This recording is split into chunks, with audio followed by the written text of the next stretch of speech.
Yeah, morning guys. It is the 21st of August, 8 a.m. in the morning down here at Beval. I've done a couple of videos here already and I'm just trying to find the best place to actually do this. The sun's right there, but I thought I'd turn it around so you can actually see my face for a change. And yeah, if you look directly behind me there, look at that beautiful blue sky. For those that are into the chemtrails conspiracy theory, hey, it's not a theory, guys. There's no chemtrails, okay?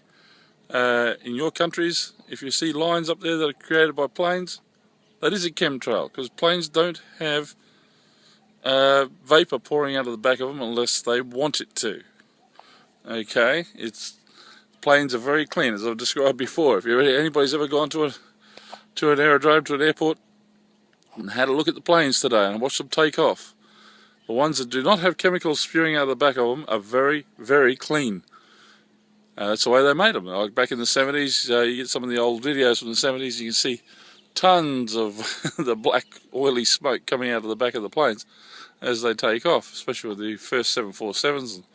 You see it on the Concorde, you see it on any of the planes that were flying back then, in propeller planes, the exhaust coming out the side.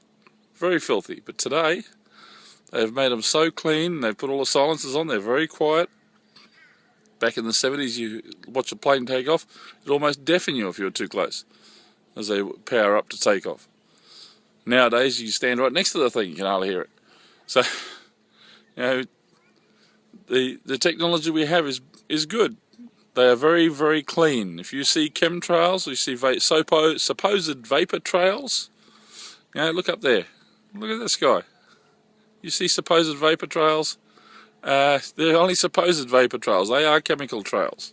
There is no doubt on it. It is not a conspiracy theory. It is not a theory of any type. It is a proven fact. They are chemical trails. They are putting chemicals into the sky, and you can see it on the planes that are doing it. Like, what's the theory? What sort of theory is that when you can actually see it? A theory is something you suspect is there but you don't know. These are chemical facts. They have factual tales behind the planes. It's not invisible. It's not something you can't see. It's something you can. So that's not a theory anymore. That is a fact. So it's chemical trail facts. The conspiracy theory behind them, okay, it could be a dozen different conspiracies. Most of it's vested interest. It's people with money trying to make something happen, so you can do what they want. And if you don't, of course, well, then you just die like everybody else.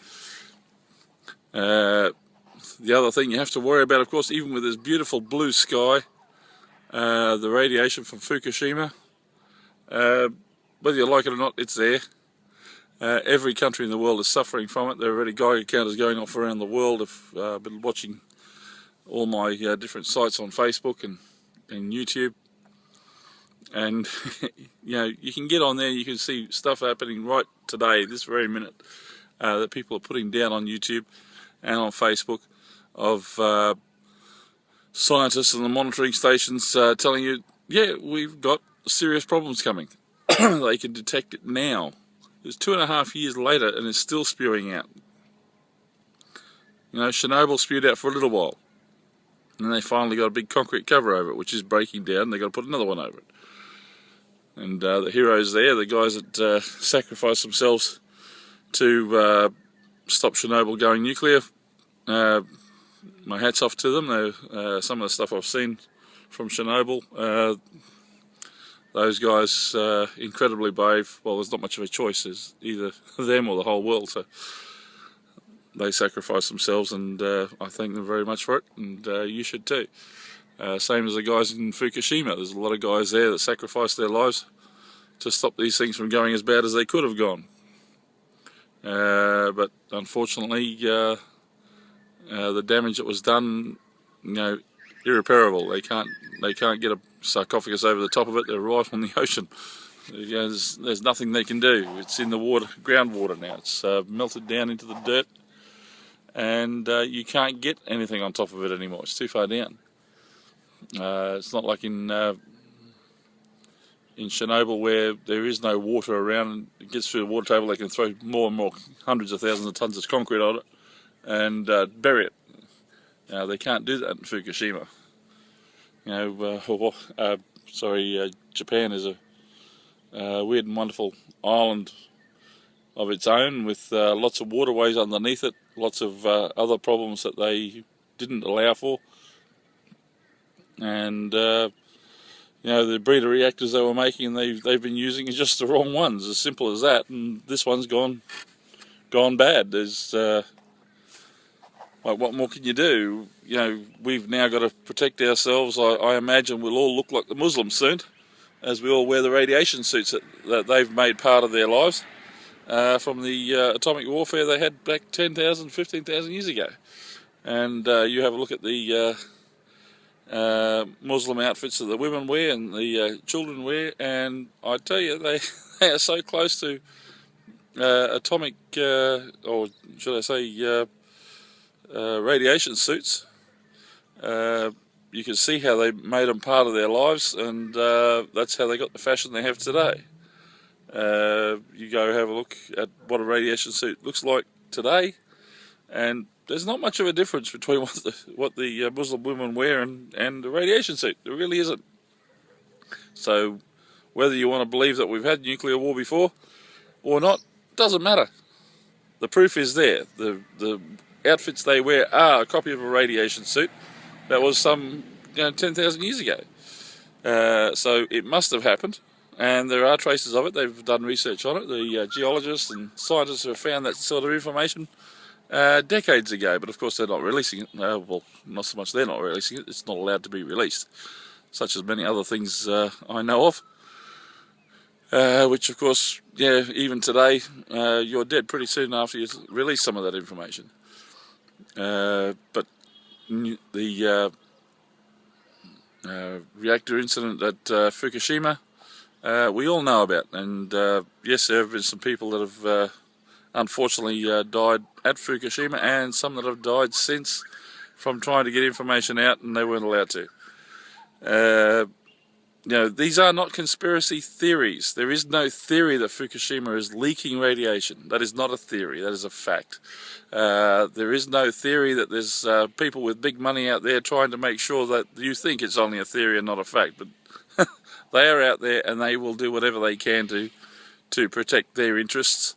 That is vested interest. It is not conspiracy theory, it is vested interest. There's no theory in a fact. Okay, the fact is it's radiation, it is leaking all over the world. We are in deep shit and we need to do something. And you people who are watching this is not scare tactics, it's not there to make you afraid of what's going to happen. It's there to help you understand that this is what's happening, and you, me, my family, your family, we all need to do something about it. It's too late to blame anybody. It's too late to try and find someone to chop the head off and say, well, it's his fault. Well, that's what politicians are for, and that's why they're paid to be there, so you can chop their heads off, but it doesn't matter anymore. It's too late.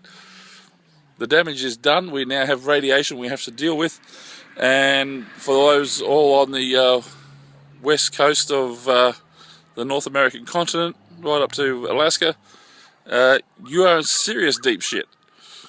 Alright, if you're eating fish, sorry guys, we don't even need to worry about you anymore. You're finished. Anybody else, start looking at radiation suits, start buying your Geiger counters, start working out where you're going to get clean water from, how you're going to make sure you've got clean food. Radiation is a silent killer.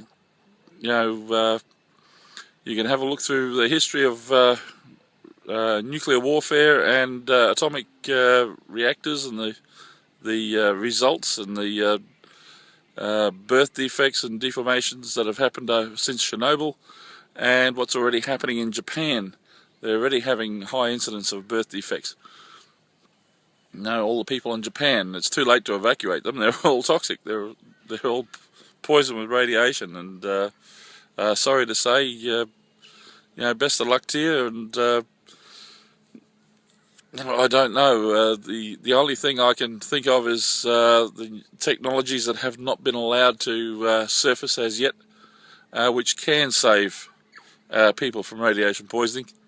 But until we're allowed to actually bring those technologies to the surface for others to use, I don't see any way of helping anybody who's suffering radiation poisoning. The radiation that is out there can be alleviated, can be reduced, can be gotten rid of altogether with technology that has not been allowed to be for the last 100 years. People like Tesla, many of the alternative energy groups around the world, scientists all around the world know there are ways of getting rid of this stuff and making it safe again. But until the people in charge, the guys who actually control the environment, control the world, until they allow it to be, it's not happening. And of course, a lot of those are still in denial that they won't be affected. Unfortunately, radiation gets everybody. There is no way. It's like this radiation coming from the sun. Doesn't matter where you are on the planet. You can hide in a hole 6 miles deep. You're still getting affected by radiation from the sun. So it doesn't matter where you are, who you are, whether you're the controller or not. You're a serious shit, brother. So start looking at it. Start allowing the alternative energy systems to come out. It's like, you know, it's crazy. You're talking about Japan. Japan has the only source of black mica that I know of for cleaning water. It has Toyota, who actually own the patent on cold fusion technology from Pons and Fleischmann. They've had it for 20 years. They were supposed to bring it out in their cars, but they were told not to. You know, cold fusion. That leaves an atomic reactor for dead. The amount of power you have available with the cold fusion supplies. You know, it's all available. They're all here. So, guys, have a look. Japan today, chasing around, they're starting some of their reactors up. Are they crazy or what? You know, they don't have a clean reactor. All they've got is a breeder reactors, the ones that might go filthy and do what Fukushima's doing right now. For less than the cost of starting those reactors, they could actually start a cold fusion supply, which is totally safe. And that's only one of thousands of different power systems I know available in the alternative areas. But anyway, for those that are being seriously affected by radiation, sorry, I can't help you. I know of people who can, but until they finally start getting affected themselves and see that controlling the planet just isn't the choice anymore, they have to actually let it be and allow the information to come to you. Until that happens, there's not much we can do except try and, the old story, duck and cover. No, get some gear on, get some radiation suits, work out what you need, have a look on the internet, it's all there. Chase it up. YouTube, any of the search engines, they're fantastic at finding the information you need. Almost everything known to man is on the internet now. The information there, doctors, get away from medical doctors like the allopaths. Allopathic medicine is shit. It does not work. Okay, get back to homeopathic medicine. Get back to the natural stuff. You can cure cancer in 6 weeks with natural medicines. In Germany, they're curing cancer in 30 minutes with a fever. You know, natural stuff works. The chemical stuff doesn't. You can see that now. We've got radiation. That's chemical. There's nothing you can do except finding the information you need to try and protect yourself against radiation poisoning. Reports all around the world of fish, animals, all dying from radiation poisoning. And it's only 2 years since Fukushima went up. So it is serious, and it's happening now. So get off your butts, start looking at what you need to do, and looking at what you can do to help others. Alright, there's Dieter from here in Brisbane, Australia. Good luck to you. We'll talk further. Talk to you again soon, okay? Look after each other. Do the best you can to get out of the way of the radiation, or at least to alleviate as much as possible. Okay? Talk to you soon. Bye.